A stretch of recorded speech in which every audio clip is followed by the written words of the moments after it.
I am City of Santa Clarita Mayor Lorene West. I would like to introduce my fellow council members, Mayor Pro Tem Jason Gibbs, Councilwoman Marcia McLean, Councilman Bill Miranda, Councilman Cameron Smythe, and from our Congressman's office, Congressman Mike Garcia, we have Tammy Stevens. We also have Senator Wilkes' office represented by Chris Huff. Our city manager, Ken Striplin, is with us, and our assistant city manager, Frank Oviedo. As you can see, many of our community members, some whose homes are within 500 feet, are also here. Thank you all for joining us here today. I would like to announce that today, the City of Santa Clarita has officially filed suit against the County of Los Angeles. The California Environmental Quality Act, or CEQA, lawsuit calls for the county to follow state law and ensure that proper CEQA review for Camp Scott plan is completed. The review of the Camp Scott plan to be completed. This must be done before the Department of Juvenile Justice, also known as the DJJ, makes its final designation of facilities for its transition project before any alternative facilities are dismissed. On March 15th, 2022, the Los Angeles County Board of Supervisors voted 4-1 to approve this site as the permanent location for serious juvenile offenders. I want to thank our 5th District Supervisor, Catherine Barger, for being the one opposing vote. Yeah, give her an applause. And for fighting not only for Santa Clarita community, but also for the safety of these young men who would be housed here. I say that because this is not a safe location for a high security facility. As we have said, since this plan was underhandedly put into motion, Camp Scott is completely unsuitable for this use.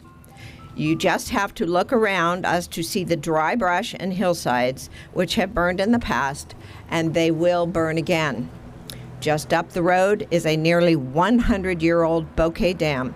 If this dam were to fail, more than 12 billion gallons of water would rush downstream with Camp Scott in its path. The entire area would be inundated with approximately 26 feet of water within 50 minutes of a breach in the dam. Imagine what that would look like. A wall of water nearly 3 stories tall rushing down this road. Now you may be thinking, but there are houses here, and what about the residents? You can ask our residents what the evacuations look like in this area, and they will tell you how quickly this 2-lane road gets congested with people leaving. But our residents have their own vehicles, and they can evacuate themselves in case of an emergency. Imagine all the inmates needing to be evacuated and the time that would take. As required by law, prison buses would have to be brought in to properly transport them. Once the buses arrive, the inmates would have to be separated by threat level, placed on these buses, and then be secured. Plus, there is only one way in and one way out of this facility. The time it would take to evacuate the inmates would put them in extreme peril. Per the county's own assessment, Camp Scott was the least feasible to house the DJJ population. The Department of Juvenile Justice elevated the possible locations on several different factors. They gave Camp Scott the lowest possible score for resiliency for potential fire flood hazard. Camp Scott was the only facility out of all considered that was marked in the red category, which per their own evaluation criteria means there is a fatal flaw in considering use.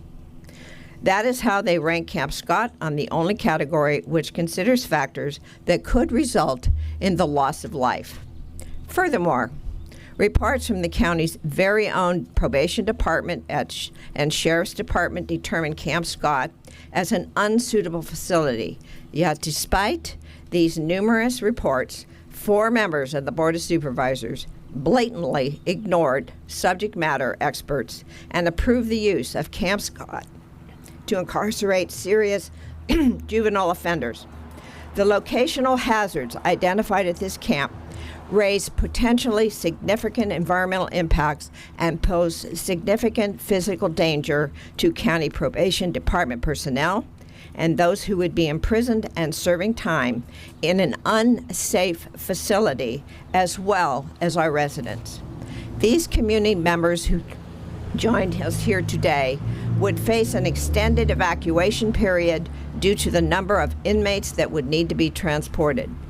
Yet the county still plans on placing these inmates at this facility without following state law or acknowledging the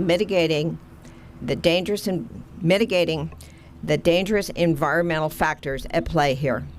The approved county motion indicates that the actions taken by the Board of Supervisors on March 15th, designating Camp Scott to be repurposed, is not subject to the California Environmental Quality Act. It directs county staff to present a plan for renovations to the Board of Supervisors within 120 days of March 15th.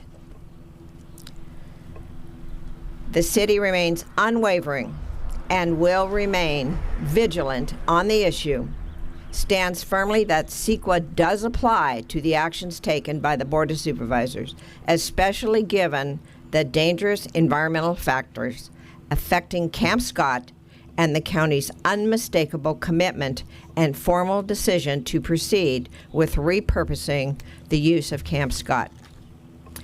Which is why we are announcing today the formal filing of a CEQA lawsuit against the County of Los Angeles. We will not allow the county to ignore state law when it comes to the approval of Camp Scott as a permanent and long-term facility for males who have been convicted of crimes such as assault, rape, and murder, among the severe charges. We intend to uphold the letter of the law and to make sure that the proper CEQA review is completed. Mark my words, Camp Scott is not safe or a suitable location for these men. For the sake of our residents, county probation staff, and inmate population, another location must be selected. And I want to thank you for being here.